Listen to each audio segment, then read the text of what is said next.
Umroh bareng ANB, beribadah dengan ilmu. Assalamualaikum warahmatullahi wabarakatuh. Alhamdulillah wassalatu wassalamu ala rasulillah wa ala alihi wa sahbihi wa mawala. Ada pertanyaan, bagaimana hukum menghadiahkan pahala bacaan Al-Fatihah kepada orang yang sudah meninggal? Sebenarnya pembahasan semacam ini telah diulas oleh para ulama dan terjadi perbedaan pendapat di antara mereka, dan perbedaan pendapat ini bisa kita sebut merupakan perbedaan pendapat yang sudah final dibahas oleh para ulama. Dan insya Allah di kesempatan kali ini saya akan sampaikan sedikit uraian dengan mengacu kepada perbedaan pendapat yang terjadi di kalangan para ulama. Namun sebelum kita mengangkat bagian itu, terlebih dahulu saya akan berikan beberapa muqaddimah. Yang pertama, bahwa dilihat dari bentuknya, ibadah terbagi menjadi tiga. Yang pertama adalah ibadah badaniyah, yaitu ibadah yang murni dilakukan oleh fisik, seperti salat, membaca Al-Quran, berzikir, dan seterusnya. Yang kedua, ibadah maliyah, yaitu ibadah yang murni bentuknya adalah mengeluarkan harta, seperti membayar zakat, kemudian berkurban, bersedekah, berinfak, dan seterusnya. Termasuk diantaranya adalah wakaf. Yang ketiga adalah ibadah gabungan antara badaniyah dan maliyah, di mana ibadah ini dilakukan secara fisik dan untuk melakukannya orang butuh modal yang harus dia keluarkan. Contohnya adalah ibadah haji dan umrah. Baik, ini muqaddimah yang pertama. Selanjutnya kita lanjutkan dengan muqaddimah yang kedua. Selanjutnya kita beralih ke muqaddimah yang kedua. Muqaddimah yang kedua, bahwa ibadah itu ada yang bisa diwakilkan dan ada yang tidak bisa diwakilkan. Ibadah maliyah secara umum bisa diwakilkan, sehingga kita bisa menunaikan zakat melalui orang lain. Saya ketika mau bayar zakat, tinggal saya transfer ke yayasan A, kemudian saya titip, tolong salurkan kepada fakir miskin. Maka pada saat saya transfer zakat saya ke yayasan A, atau ke orang B, atau ke orang C, dan minta tolong kepada beliau, tolong dibagikan kepada fakir miskin, berarti pada saat itu saya mewakilkan orang lain untuk menyebarkan zakat saya. Sedekah juga sama, infak juga sama. Dan yang umum terjadi di masyarakat, kurban itu diwakilkan. Karena banyak sekali sahibul kurban yang dia tidak berani menyembelih, bahkan ada yang di luar kota sehingga dia hanya mengirim uang, lalu kemudian oleh pihak wakil yaitu takmir atau panitia membelikan hewan kurban, kemudian disembelih atas nama orang yang mewakilkan. Praktik semacam ini ma'ruf dan para ulama mengatakan bahwasanya berkurban termasuk di antara ibadah yang boleh diwakilkan. Demikian pula haji, demikian pula umroh, maka kita mendengar ada istilah badal haji dan badal umroh.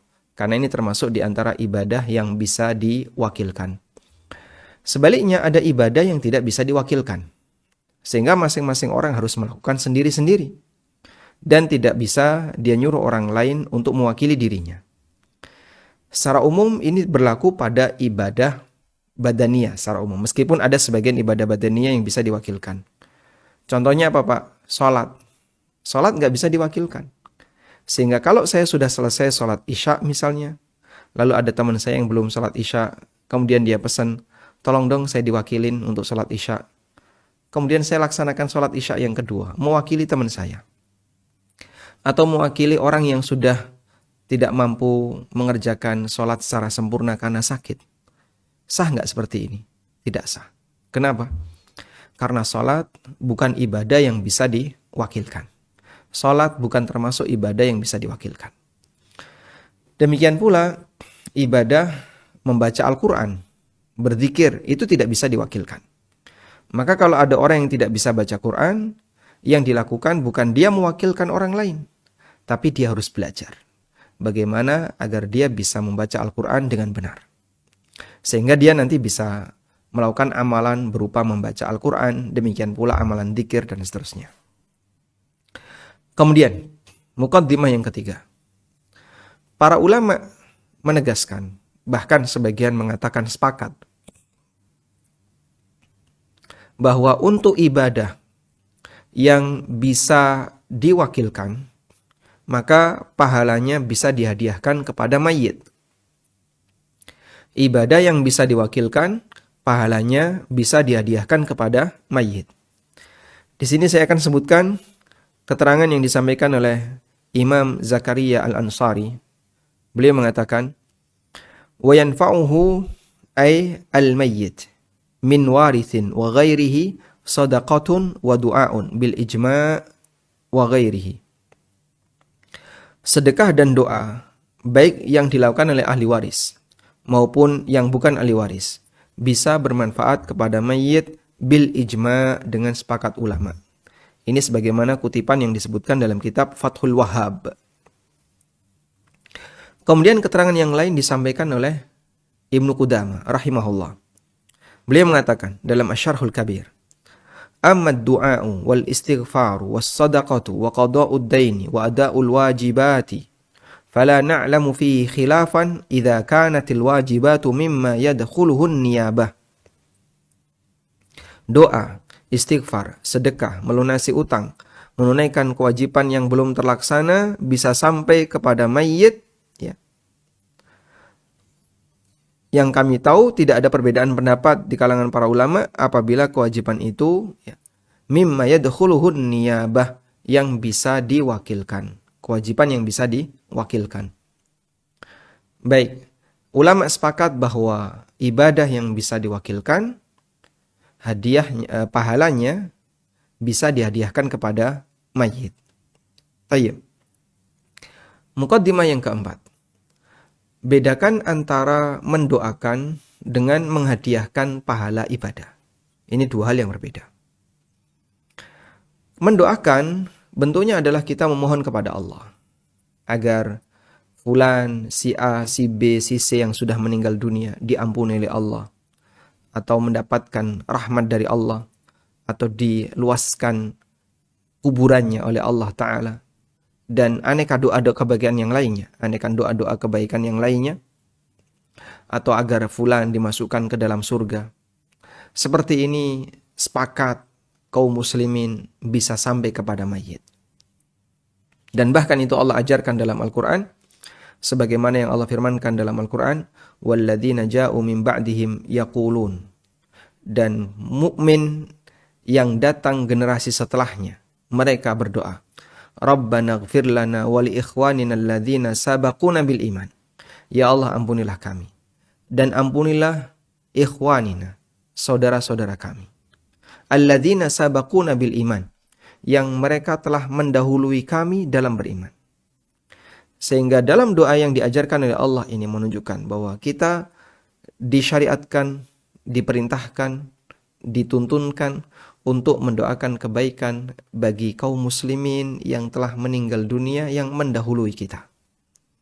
Dan itu termasuk di antara amalan yang diajarkan dalam Al-Quran.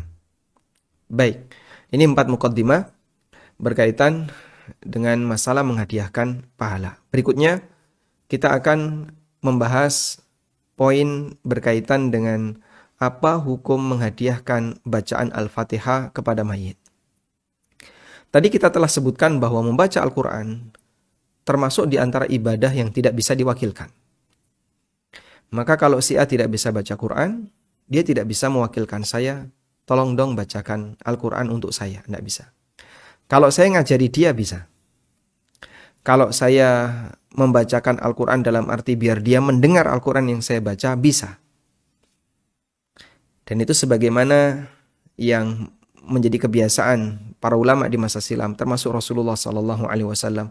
Beliau melakukan tadarus dengan Jibril alaihissalam, sehingga Jibril mengajarkan Al-Quran dan Nabi SAW menirukan. Demikian pula yang terjadi antara Nabi SAW dengan sahabat.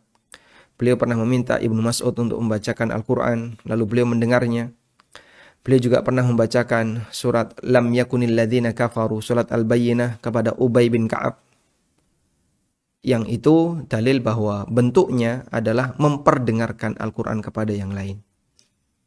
Dan hal yang ma'ruf terjadi di tempat kita ketika ada acara, sebelum dimulai ada salah satu di antara qari, ya, orang yang membaca Quran, mereka membacakan Al-Quran dan didengarkan oleh para jamaah dan masyarakat yang ada di acara tersebut. Baik. Dan yang kita maksud di sini adalah saya membaca Quran atau Anda membaca Quran lalu menghadiahkan pahalanya kepada mayit. Dan tadi kita sebutkan bahwa membaca Al-Quran termasuk di antara amal yang tidak bisa diwakilkan. Kalau kasusnya semacam ini, apakah memungkinkan? Ulama berbeda pendapat. Saya membaca Quran atau Anda membaca Quran, si A membaca Quran lalu pahalanya dihadiahkan kepada orang yang sudah meninggal dunia. Kita akan sebutkan secara ringkas keterangan yang disampaikan oleh para ulama. Yang pertama, dalam mazhab Hanafi. Ulama Hanafiyah menegaskan bahwa mengirim pahala bacaan Al-Quran kepada mayit hukumnya diperbolehkan dan pahalanya sampai. Hukumnya boleh dan pahalanya sampai. Ibnu Abil Iz dalam salah satu keterangannya, beliau menyebutkan di syarah Aqidah Thahawiyah, Inna thawaba haqqul amil, fa idza wahabahu li akhihi al-muslim lam yamna' min dhalika. Kama lam yamna' min hibati malihi lahu fi hayatihi wa ibra'ihi lahu minhu ba'da wafatihi. Sesungguhnya yang namanya pahala amal itu adalah hak amil, hak orang yang beramal. Lalu kemudian ketika dia hibahkan kepada saudaranya sama muslim, tidak dilarang. Sebagaimana ketika dia menghibahkan harta milik dia kepada orang lain ketika dia masih hidup. Atau ya, dia membebaskan tanggungan temannya muslim yang telah meninggal dunia. Sehingga di sini kita bisa lihat bahwa Imam Ibnu Abil Is Al-Hanafi, beliau mengkiaskan, menghadiahkan pahala amal itu sebagaimana orang menghadiahkan harta. Sebagaimana orang menghadiahkan uang, sebagaimana orang menghadiahkan makanan, dan seterusnya. Ini keterangan dalam mazhab Hanafiyah. Saya anggap keterangan Ibnu Abil Is sudah mewakili pendapat mazhab Hanafiyah. Berikutnya kita beralih ke pendapat mazhab Malikiyah. Imam Malik menegaskan bahwa menghadiahkan pahala amal kepada mayit hukumnya dilarang dan pahalanya tidak sampai. Karena itu tidak bermanfaat bagi mayit. Sementara sebagian ulama Malikiyah membolehkan dan pahalanya bermanfaat bagi mayit. Sehingga ada dua pendapat dalam Malikiyah. Dalam Minahul Jalil, Al-Qarrafi membagi ibadah menjadi tiga. Yang pertama, ibadah yang pahala dan manfaatnya dibatasi oleh Allah. Hanya berlaku untuk pemiliknya. Dan Allah tidak menjadikannya bisa dipindahkan atau dihadiahkan kepada yang lain. Contohnya adalah iman. Iman, tauhid, Islam itu tidak bisa dihadiahkan kepada yang lain. Nafsi-nafsi, masing-masing pribadi harus mengupayakan itu. Yang kedua, ibadah yang disepakati ulama pahalanya bisa dipindahkan dan dihadiahkan kepada orang lain. Contohnya ibadah maliyah, bayar zakat, sedekah, kurban, dan seterusnya yang tadi sudah kita bahas. Yang ketiga, ibadah yang diperselisihkan oleh ulama, apakah pahalanya bisa dihadiahkan kepada mayit atau tidak, seperti bacaan Al-Quran. Kemudian kata Al-Qarrafi, Imam Malik dan Imam Asy-Syafi'i melarangnya. Kata Al-Qarrafi, Imam Malik dan Imam Asy-Syafi'i melarangnya. Selanjutnya Al-Qarrafi menyebutkan dirinya bahwasanya beliau lebih menguatkan pendapat yang membolehkan. Beliau mengatakan, "Fayambaghi lil insani alla yatruka fala'allal haqqa huwal wusulu fa innahu mughayyab." Selayaknya orang tidak meninggalkan praktek ini. Jadi kata beliau, silahkan dihadiahkan untuk mayit. Semoga pendapat yang benar adalah bisa sampai. Karena ini perkara gaib. Ini kata beliau. Jadi kalaupun tidak sampai, yang membaca insya Allah tetap dapat pahala. Kalaupun sampai, walhamdulillah, mayit bisa mendapatkan manfaat darinya. Baik. Ada juga sebagian ulama Maliki yang berpendapat bahwa menghadiahkan pahala bacaan Al-Quran tidak sampai kepada mayit. Hanya saja ketika yang hidup membaca Al-Quran di dekat mayit atau di kuburan, maka mayit mendapatkan pahala mendengar bacaan Al-Quran. Namun pendapat ini ditolak oleh Al-Qarrafi karena mayit tidak bisa lagi beramal. Sehingga mana mungkin dia bisa dapat tambahan pahala dengan mendengarkan Al-Quran. Dan Nabi SAW mengatakan, idza matal insan inqata'a amaluh. Apabila manusia itu mati, maka terputus amalnya. Sehingga jangan dipahami kalau orang membaca Al-Quran di kuburan, mayit mendapatkan pahala karena menyimak bacaan Al-Quran, itu tidak mungkin. Sebab orang yang sudah mati amalnya terputus, sehingga dia tidak bisa lagi beramal. Baik, kita beralih ke pendapat Syafi'iyah. Pendapat yang masyhur dari Imam Asy-Syafi'i rahimahullah, bahwasanya beliau melarang menghadiahkan bacaan Al-Quran kepada mayit dan itu tidak sampai. Saya kutipkan keterangan An-Nawawi sebagaimana yang beliau sebutkan dalam syarah Sahih Muslim. Wa amma qira'atul Qur'an fal masyhuru min madhhab Asy-Syafi'i annahu la yasilu thawabuha ilal mayyit. Untuk membaca Al-Quran, pendapat yang masyhur dari Imam Syafi'i bahwa pahalanya tidak sampai kepada mayit. Wa qala ba'du ashabihi, meskipun sebagian ulama Syafi'iyah mengatakan yasilu thawabuha ilal mayyit, pahalanya bisa sampai kepada mayit. Kemudian di antara teks yang lain yang menunjukkan bahwasanya Imam Syafi'i menolak pendapat yang mengatakan bahwa menghadiahkan pahala kepada mayit itu bisa sampai adalah keterangan yang disampaikan oleh Al-Hafidz Ibnu Katsir dalam tafsirnya. Ketika beliau membahas firman Allah Subhanahu wa taala di surat An-Najm ayat yang ke-39. Allah berfirman, "Wa allaisa lil insani illa ma sa'a." Manusia tidak mendapatkan sesuatu kecuali apa yang dia kerjakan. Kata Al-Hafidz Ibnu Katsir, "Wa min hadhil ayatil karimah istanbata Asy-Syafi'i rahimahullah wa man ittaba'ahu." Berdasarkan ayat yang mulia ini, Imam Syafi'i rahimahullah dan beberapa ulama yang mengikuti beliau mengatakan, menyimpulkan, annal qira'ata la yasilu ihda'u thawabiha ilal mauta li'annahu laisa min amalihim wala kasbihim. Bahwa membaca Al-Quran itu pahalanya tidak sampai ketika dihadiahkan kepada orang yang sudah mati. Karena bacaan Al-Quran ini bukan amal dia dan bukan usaha dia. Sementara di situ Allah berfirman, wa allaisa lil insani illa ma sa'a.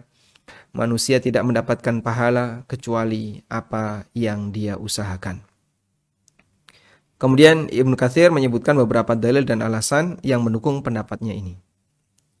Dan Anda bisa simak di keterangan beliau untuk tafsir Ibnu Katsir dari surat An-Najm ayat 39.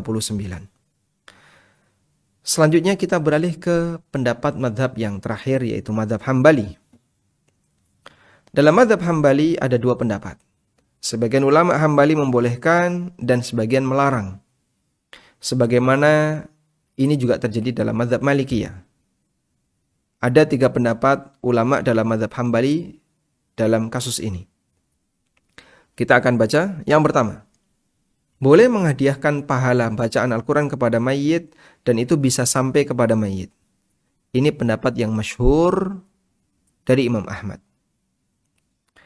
Pendapat yang kedua.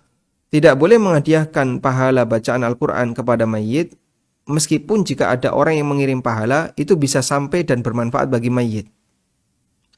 Jadi tidak boleh dilakukan, tapi kalaupun ada yang melakukannya, maka ada peluang pahala itu sampai kepada mayit. Dan ini adalah pendapat, kata Al-Buhuti, ini adalah pendapat mayoritas ulama Hambali. Yang ketiga, pahala tetap menjadi milik pembaca, yaitu orang yang hidup tadi, hanya saja rahmat bisa sampai kepada mayit. Ini pendapat yang ketiga dalam mazhab Hambali. Al-Buhuti mengatakan, wa qala al-aktsar la yasilu ilal mayyit thawabul qira'ah wa inna dzalika li fa'ilihi. Mayoritas Hambali mengatakan pahala bacaan Al-Quran tidak sampai kepada mayit dan itu milik orang yang beramal. Sementara Ibnu Qudamah mengatakan wa ayyu qurbatin fa'alaha wa ja'ala thawabaha lil mayyit al-muslim nafa'ahu dzalik. Ibadah apapun yang dilakukan oleh si A, lalu dia jadikan pahalanya untuk mayit yang muslim, maka mayit muslim itu bisa mendapatkan manfaat darinya. Ibnu Qudamah juga mengatakan wa qala ba'duhum idza quri'al Qur'anu 'indal mayyit aw uhdiya ilaihi thawabuhu kana thawabu liqari'ihi wa yakunul mayyit ka'annahu hadiruha faturja lahu rahmah. Ada sebagian ulama Hambali mengatakan jika seseorang membaca Al-Qur'an di dekat mayit atau menghadiahkan pahala untuknya, maka pahala tetap menjadi milik yang membaca, sementara posisi mayit seperti orang yang hadir di tempat orang yang membaca itu, sehingga diharapkan dia mendapatkan rahmat. Wallahu ta'ala alam. Ini sekian pendapat yang terjadi di kalangan para ulama berkaitan dengan ikhtilaf yang terjadi di antara mereka untuk kasus bagaimana hukum menghadiahkan pahala bacaan Al-Quran kepada mayit. Demikian, semoga bermanfaat. Wassallallahu ala nabiyyina Muhammadin wa ala alihi wa sahbihi wasallam.